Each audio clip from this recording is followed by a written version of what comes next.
My sister thought I was her permanent, on-call, unpaid servant, so I finally locked my door.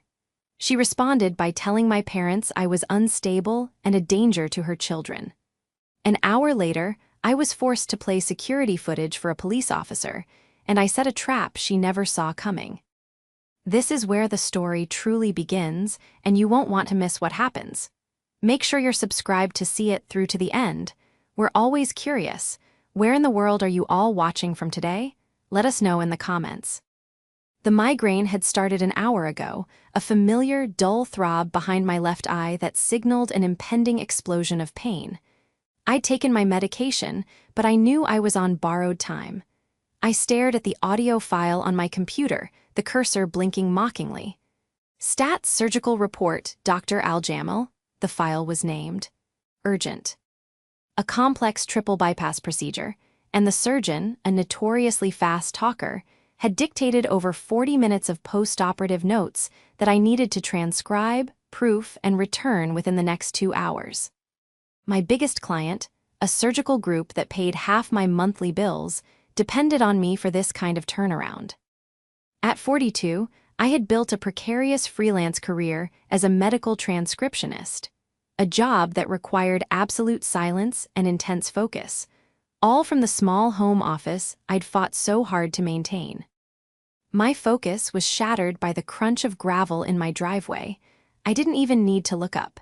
It was the sound of my life being derailed, the sound of my younger sister, Laura. I glanced at the clock. 10:15 a.m. on a Tuesday. I saw her beat-up sedan through the blinds, the one I'd co-signed for. I saw her get out, her movements rushed and agitated. She went to the back door, and I saw the small heads of my nephew and niece, Liam, 9, and Sophie, 6. My heart did its usual complicated squeeze, a rush of love for them, and a hot, sinking dread of their mother. A familiar script was about to play. Laura would text, "I'm here," and then immediately walk in, uninvited, dropping the kids' backpacks on my clean floor. She would give me a breathless, false-sounding excuse. "My agent just called," or "I have a huge influencer collab, gotta run." And then she would be gone, leaving me to juggle two energetic, and often unruly, children with a stat surgical report that could not, under any circumstances, be late. But today was different. Today, the migraine was a vice. Today, the deadline was ironclad. Today, I had finally had enough. As I heard her familiar, confident footsteps on the porch, I didn't go to the door. Instead, I pressed the lock icon on my phone, which controlled my smart lock. I heard the thunk of the deadbolt. A moment later, my doorbell camera chimed on my phone, and Laura's face appeared on the screen, looking annoyed. "Thea, open up, it's freezing." I leaned toward the intercom speaker on my desk. My voice came out calmer than I felt. "Hi, Laura, I can't today." She froze, her perfectly microbladed eyebrows shooting up. What are you talking about? Open the door." "I can't," I repeated, my voice firm, though my stomach was churning. "I have a critical work deadline, the one I told you about last night. I can't watch the kids, you have to leave." For a second, she just stared at the camera, her expression blank with disbelief. The entitlement was so complete that the concept of no simply didn't compute. Then, her face contorted. It was like watching a mask crack and fall away. "Are you kidding me?" she shrieked, her voice high and sharp. She stepped forward and slammed her fist on the door. "Thea, don't be like this. I don't have time for your moods. Open this door right now." "I'm not having a mood, Laura. I'm working. I am on a deadline that pays my mortgage. You can't just drop them here. I told you that." "It's an emergency," she screamed. Liam and Sophie were now out of the car, standing on the walkway, looking small and confused. My heart ached for them. "What's the emergency, Laura?" I asked, my voice dangerously quiet.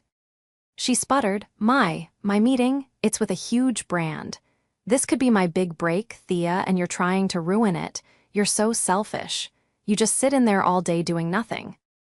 "I'm not doing nothing, I'm working," I said, my patience snapping. "And you know I am. You do this every time. You have to find someone else." "There is no one else," she wailed, and this time she delivered a full-force, open-palmed slap to my front door. The wood shuddered. "You're their aunt. It's your job. What is wrong with you? You're being heartless. You're going to make me lose this job." Sophie started to cry. I felt like the lowest form of life on earth, but I held my ground. If I caved now, I would cave forever. "Go home, Laura, or find other care. I am not opening the door." Her face went pale with a rage that was terrifying to see. She pointed a shaking finger at the camera. "You will regret th. She whispered, her voice venomous. "You have no idea what you just did." She grabbed a stunned Liam by the wrist, snatched up a crying Sophie, and stormed back to her car. She threw them into the back seat, not even buckling them in, I noted with a fresh wave of anger, slammed her door, and peeled out of my driveway, spinning gravel onto my lawn. I stood in my silent house, my heart hammering against my ribs. The migraine was no longer a throb, it was a full-blown explosion of white-hot pain. The betrayal was worse than the diagnosis itself. I stood frozen in my office for a full 5 minutes after her car disappeared. My hands were shaking so badly that I couldn't grip my mouse. The silence of the house felt unnaturally loud, amplified by the phantom ringing of Laura's screams in my ears. The adrenaline from the confrontation had momentarily eclipsed the pain of my migraine, but now it all came flooding back, a toxic cocktail of guilt, rage, and physical agony. My first impulse was to run after her, to call her and apologize, to say, "Bring them back, it's fine, I'll manage." That was the role I had always played. I was Thea, the reliable one, the boring, stable, rigid older sister who existed to clean up the messes made by Laura, the spirited one. My entire family, especially our parents, Margaret and Robert, had reinforced this dynamic for over 30 years. Laura had passion, I had responsibilities. Laura had dreams, I had a job. But as I sank into my office chair, the sheer, blinding injustice of it all hardened my resolve. I remembered, with crystal clarity, what had happened just 3 weeks prior. Laura had pulled the same stunt, dropping the kids off with a breezy, "Just for an hour, Thea, I promise," while I was in the middle of a live, timed transcription test for a new, high-paying neurology clinic. That hour had turned into 6. Liam, bored, had started playing with my modem, and my internet connection had dropped in the middle of the test. I failed it. I lost the potential client, a contract that would have been worth thousands. When I confronted Laura, she had laughed it off. "Oh, Thea, don't be so dramatic, it's just money, I'll pay you back." She had never paid me a dime. She still owed me for co-signing her car, for the 3 months of her rent I'd covered last year, for the endless stream of just $50 she needed for gas or groceries. The guilt began to recede, replaced by a cold, hard anger. I wasn't just angry for myself, or my lost income, or the throbbing pain in my skull. I was angry for Liam and Sophie. What kind of mother used her children as emotional battering rams? What kind of person screamed and cursed in front of them, then peeled out of a driveway without even buckling them in? I looked at the small, discreet monitor on the corner of my desk. It showed 4 camera feeds from my home security system. I'd had it installed a year ago, not for burglars, but for Laura. It had felt extreme at the time, paranoid even. But I'd done it after she'd borrowed my expensive work laptop while I was in the shower, then dropped it, shattering the screen. She'd lied, of course, claimed it just stopped working, and our parents had taken her side. It was an old computer anyway, Thea. You can't blame Laura for an accident. The accident was the final straw. I'd used my savings to buy a new, high-end system and a security package with cloud storage. I had a camera on the front door, one on the driveway, one on the back porch, and one in my living room. I'd told myself it was for peace of mind. But I knew, deep down, I was building an arsenal. I tapped a few keys, opening the cloud storage. There it was. Driveway camera 10:15 a.m., front door camera 10:16 a.m. I clicked on the files and the whole ugly scene played back. The audio was crystal clear. My calm, firm, "I can't today." Her disbelieving what? Her escalating screams, her lies about a big break. Her venomous, whispered, "You will regret this." And finally, the driveway footage showing her driving off with the kids. I downloaded both files.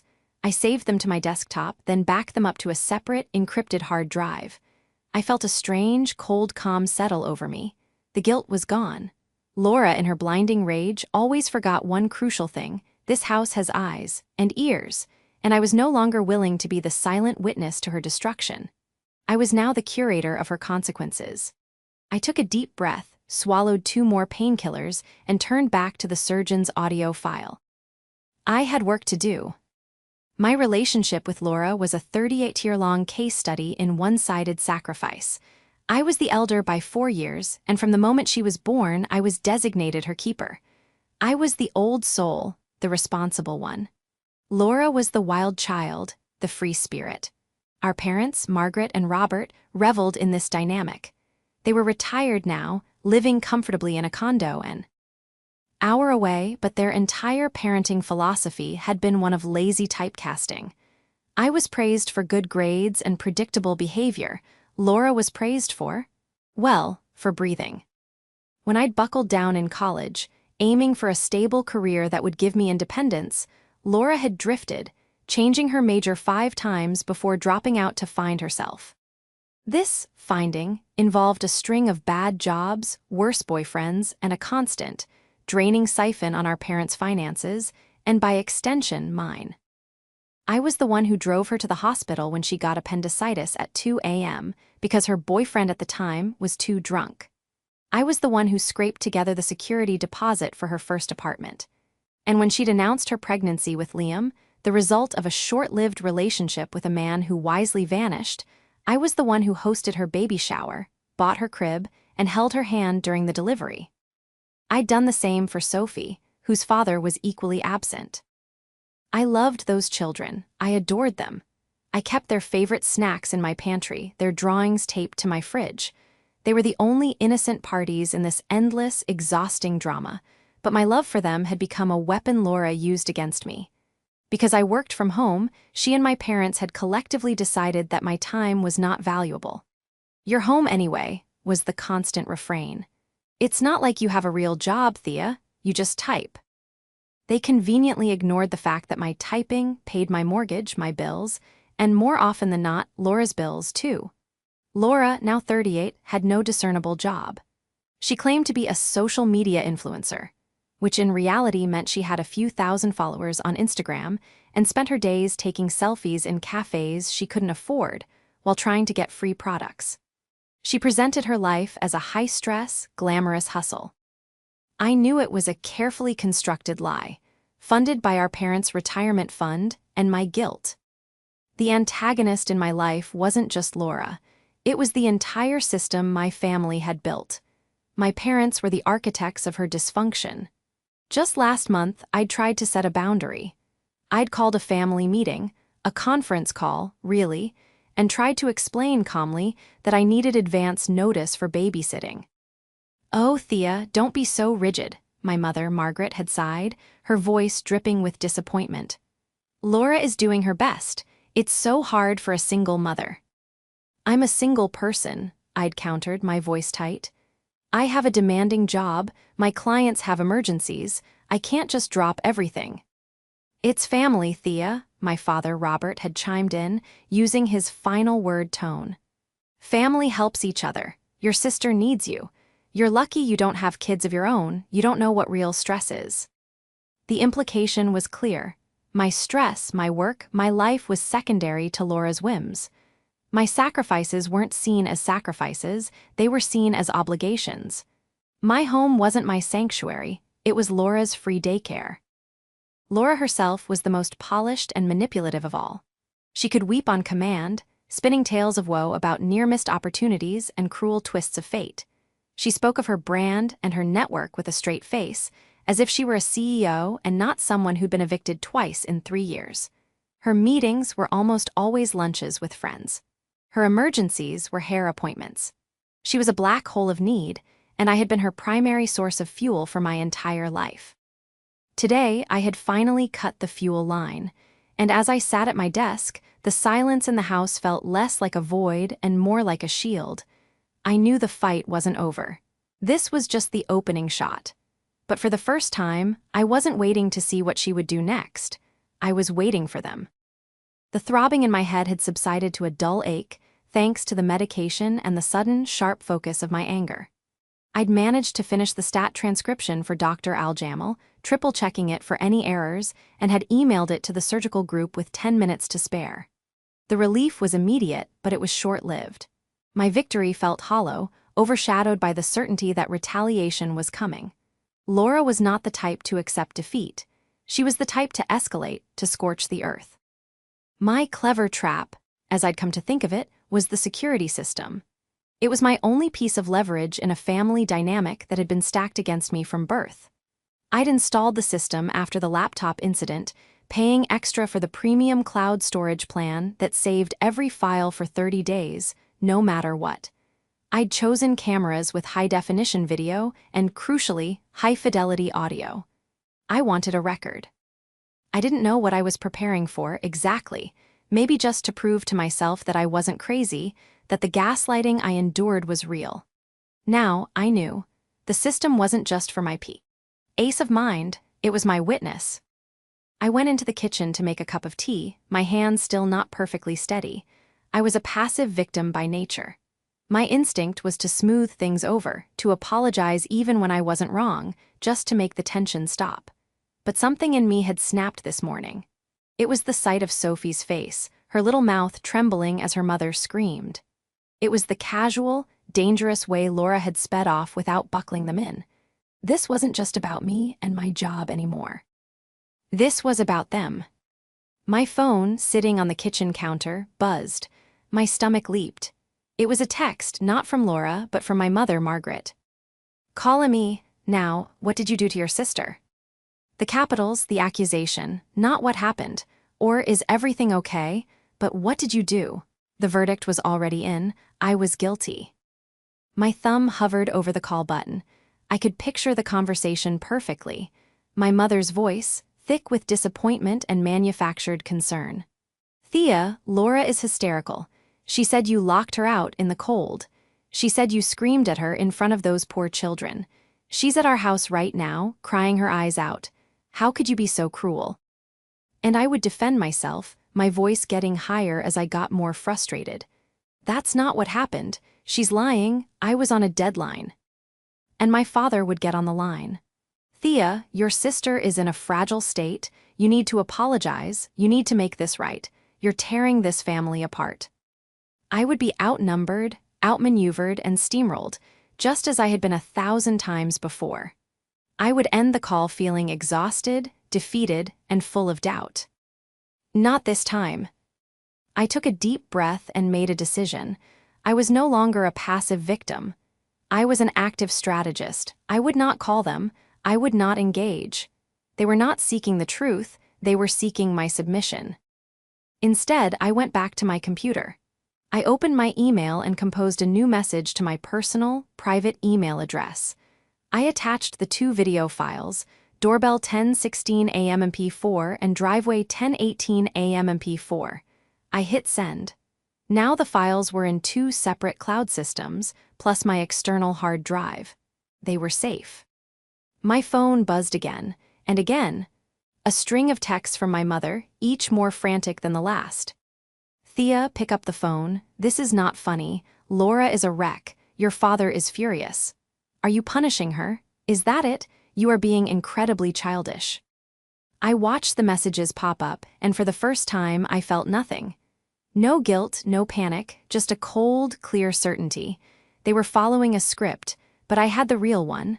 I had the truth, recorded in high definition. I turned my phone over, silencing the screen. I would not participate in my own character assassination. I would wait.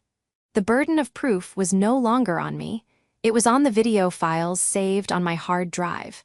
I made another cup of tea and waited for their next move. I knew it wouldn't be just a phone call. The quiet in my house lasted for exactly 45 minutes. It was just long enough for me to start second-guessing myself, to wonder if I had imagined the whole thing, if I really was the cold, selfish monster they all thought I was. The migraine was still a dull, pounding drum, and the silence seemed to magnify it. Then I heard a car door slam, not just one, but 2. I looked at my security monitor. It wasn't Laura's sedan, it was my father's dark blue SUV. My heart sank. They hadn't just called, they had driven an hour to confront me. My doorbell rang, not a polite ding-dong but a long, impatient ding as someone held the button down. Then came the pounding.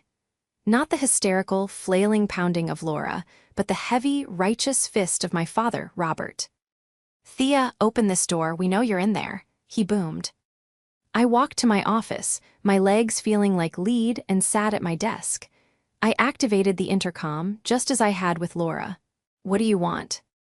My mother's face appeared in the camera, pale and pinched with anger. "Don't you what do you want us, Thea? This has gone far enough. Let us in. We need to talk about what you did to your sister." "I didn't do anything to her," I said, my voice shaking despite my resolve. "I am working. I told her I couldn't watch the kids. She's the one who had a tantrum." "She is distraught," my mother cried, her hands fluttering to her chest in a gesture of pure theater. "She came to us, in tears, saying you screamed at her and the children that you told her. You told her you wished she'd never had them. How could you?" The lie was so audacious, so vile, that it took my breath away. "I never said that.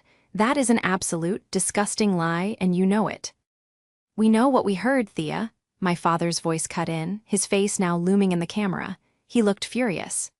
"You're cooped up in this house all the time, staring at that screen. You're not well. You're letting your work turn you into a cold, bitter person. Now you will open this door and you will call your sister and apologize for this nonsense." "No," I said. The word was small, but it felt solid. "I will not." "What did you say?" my father roared. I said no, I am not apologizing for a lie. And I'm not letting you in just so you can both bully me and take her side. You never, not once, have ever taken my side. "Side," my mother shrieked. "This isn't about sides, Thea. This is about family. Laura is struggling and you with your nice house and your quiet life. You can't even find it in your heart to help her for a few hours." "My nice house and quiet life were paid for by the work you're currently interrupting," I snapped, my anger finally boiling over. "The work she constantly disrespects. The work you disrespect. You don't want to talk. You want me to surrender, and I'm not doing it." I was about to cut the connection when I had an idea. It was time for the first reveal. "In fact," I said, my voice suddenly calm and clear, "I have a video of the entire conversation, from the moment she pulled up to the moment she drove away." They both froze. My mother's mouth opened and closed. My father's angry expression faltered, replaced by a flicker of confusion. "What?" my mother whispered. "I have a security camera. It records audio and video. I have the entire thing saved. Her screaming, her lies about her meeting, me calmly telling her I had to work, her speeding away without buckling the kids in. I have all of it." I let the words hang in the air. "Would you like me to email it to you, Mother? Or would you rather just keep believing the lie?" I had expected this to be a checkmate, a moment of, "Oh my goodness, we've been duped." But I had underestimated their commitment to the narrative. My father's face hardened again. "A camera? You taped your own sister. What in the world is wrong with you, Thea? What kind of sick, paranoid person does that? That's entrapment." "It's a security camera, Dad. It's on my front door. It's not a secret." "You're trying to blackmail her," my mother accused, her voice finding new strength. "You're holding this over her head. This is worse. This is so much worse than we thought. You're unstable." I stared at them, dumbfounded. I had presented them with indisputable proof of my innocence, and they had twisted it into evidence of my insanity. They didn't care about the truth. They only cared about protecting Laura, protecting the broken, toxic system they had built. "Get off my property," I said, my voice dead. "Thea, get off my property, or I will call the police for trespassing." I cut the intercom feed. I watched on the monitor as they stood there, stunned into silence. My father looked like he wanted to break the door down, but my mother put a hand on his arm. They argued for a moment, their faces contorted. Finally, they stormed back to their SUV and drove away. I sat at my desk, my entire body vibrating. They believed I was unstable. They believed I was the villain. I had shown my hand and it had backfired. And I knew, with a terrifying, sinking certainty, what was coming next. The house was quiet again, but this time, the silence was menacing. My confrontation with my parents had been a disaster. I had played my trump card, the video, and they had not only called my bluff, they had twisted it into another reason to condemn me. By trying to prove I was sane, I had only confirmed their narrative that I was unstable.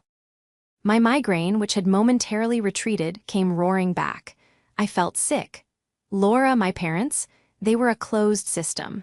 Any evidence that contradicted their worldview, that Laura was a victim and I was a cold-hearted workaholic, was rejected and spun into a new attack. I was no longer just selfish. I was paranoid, sick, and unstable. I paced my living room, my mind racing. What was their next move? They couldn't force me to apologize. They couldn't force me to let them in. What was left? Laura was desperate. She had been humiliated at my door. She had successfully whipped our parents into a frenzy, but their siege had failed. She had painted me as a cruel and heartless sister, and now, thanks to my own admission, a paranoid one who taped her own family. She was all in on this lie. She couldn't back down now. My phone, which I had left on the kitchen counter, buzzed. It was a text from an unknown number. "What you did was sick. You taped her. Mom and Dad told me everything. You need help, Thea." It was Laura, blocked number or not, I knew her text speak. She was testing the waters, trying to get a reaction, to pull me back into the fight. I deleted the message without responding. I went back to my office and sat down. I opened the video files again, watching them. The driveway footage. Driveway 10:18 a.m. MP4. I watched as Laura's car sped away, Liam and Sophie clearly visible in the back. They were safe. They were with their mother. She was reckless and irresponsible, but they were with her. This was a family dispute. A nasty, ugly, long overdue family dispute. But the new words they had used, unstable, sick, not well, echoed in my head. They weren't just insults. They were weapons. And I had a horrible feeling I knew how Laura was about to use them. She was desperate to regain control. She needed to punish me, to prove to our parents and to herself that she was the victim and I was the aggressor. How could she do that now that her allies had failed? The answer came to me in a cold, nauseating rush. She would escalate. She would take the lies she had told our parents and make them official. She would bring in an outside party, someone who couldn't be ignored. I looked at the clock. It was 11:45 a.m., just over an hour since I had locked my door. My thoughts were interrupted by a sound that made my blood run cold. A polite, official knock at my front door. It wasn't the frantic pounding of Laura or the heavy fist of my father. It was a measured, firm rap, rap, rap. I looked at my doorbell camera. My heart stopped. Standing on my porch was a police officer in a dark blue uniform. He knocked again. "Ma'am, this is the police. We're here for a wellness check. Could you please open the door?" This was it. This was her move. Laura, in a final, desperate, unforgivable act of malice, had called the police. She had taken our private, ugly family drama and turned it into a public spectacle, weaponizing the very people meant to protect us. She was building her case, not with truth, but with lies so monstrous she hoped they would be believed. She was claiming I was a danger. I saw her endgame now. She needed to prove I was unstable. And what better way than to have a police officer show up, lights flashing in my driveway, to investigate a wellness check on behalf of my worried family? She wasn't just trying to win an argument. She was trying to ruin me, and she had used her own children as bait. My fear, however, was immediately consumed by a white-hot, clarifying rage. This was not a confrontation. This was a war, and she had just handed me the ammunition to win it. I took one deep, steadying breath. I smoothed down my shirt, walked to the front door, and unlatched the deadbolt. I opened it. The officer was tall, with a weary, professional face. He looked to be in his late 40s. "Ma'am, are you Thea?" he asked, his hand resting near his belt. "Yes, officer, I'm Thea. How can I help you?" I kept my voice perfectly level, polite, and calm. Ma'am, we received a call, a wellness check. From Laura and Margaret and Robert, your family. They expressed serious concern for your well-being. They said you were acting erratically, that you might be a danger to yourself. They also mentioned there were children here and that you weren't answering your phone. The lies were stacked so high, so quickly. A danger to myself. Children here. It was a lie designed to get him to my door fast. Officer, I said, I am perfectly fine. I am not a danger to myself. And as you can see, there are no children here. I am in the middle of my workday. The officer looked past me, into my quiet, tidy living room. They seemed very concerned, ma'am. They said you locked them out, that you were screaming and unstable. Would you mind if I just came in for a moment, just to verify that everything is all right? I would not mind at all. Please come in, I said, stepping aside. He stepped just inside the entryway, his eyes scanning the room. You live alone, Mal? I do. I work from home as a medical transcriptionist. It's a very demanding job that requires a lot of quiet. I see, he said, though he still looked skeptical. Your sister, Laura, she said she was here this morning with her children, and you, well, she said you snapped. That you refused to let her in and were screaming at her. This was the moment, the showdown, but it wasn't going to be the loud, dramatic mess Laura had envisioned. It was going to be quiet, calm, and systematic. Officer, I said, motioning toward my office, I am the one who is being harassed. My sister, my mother, and my father have all been here today, creating a disturbance. My sister filed a false report, and I have proof. He raised an eyebrow. Proof. Please come into my office. He followed me. I sat at my desk and brought up the security footage on my main monitor. I have a security system, officer. It records audio and video. This is my sister, Laura, arriving at 10:15 a.m. I clicked play on the doorbell 10:16 a.m. MP4 file. The officer stood behind me, watching silently. He saw Laura's face appear. He heard my calm, clear voice, Hi Laura, I can't today. He heard her immediate, escalating shriek, Are you kidding me? Open this door right now. He heard my firm, patient explanation about my work. He heard her lie about her big break. He heard her call me selfish and heartless. He heard her venomous, You will regret this. I then clicked on the second file, driveway 10:18 a.m. MP4. And this, officer, is the driveway camera, time-stamped seconds later. This is my sister driving away with her children, who were, as you can see, safely in her car. They were never in my home, they were never in my care, and they were never in danger unless you count her reckless driving. The officer's face, which had been neutral and skeptical, had hardened into a mask of pure annoyance. He had been lied to. His time had been wasted. And just as he was about to speak, as if on cue, a car door slammed outside. Then another. I looked at my monitor. Laura's sedan, my father's SUV. All three of them, Laura, Margaret, and Robert, were rushing up my walkway, their faces a mask of righteous concern. They had clearly followed the police, timing their arrival to be the rescuing family. They saw the open door and burst in. Officer, thank God, my mother cried, rushing toward him. Is she all right? We were so worried. See, Laura yelled, pointing a shaking finger at me. She's crazy. She locked us all out. She's unstable, I told you. The officer held up a hand. The effect was instantaneous. All three of them stopped, their dramatic entrance script cut short. Ma'am, he said, his voice hard, addressing Laura directly. I have just reviewed security footage of your encounter this morning. Laura's face went from pale to ghostly white. My parents looked confused. Footage, my father said. That's right, the officer continued, his eyes locked on Laura. I saw the entire event. I heard you screaming at your sister. I heard her calmly tell you she was working. I heard you lie about an emergency. And then I saw you drive away with your children. At no point were those children in danger. At no point was your sister unstable or screaming. You, however, were. He turned his gaze to my parents. And then you came and continued the harassment. And then you. He said, pointing back to Laura, called in a false report, claiming child endangerment and a person in a mental health crisis, tying up police resources. The triumphant, worried expressions had vanished, replaced with pure, unadulterated shock. My mother looked like she was going to faint.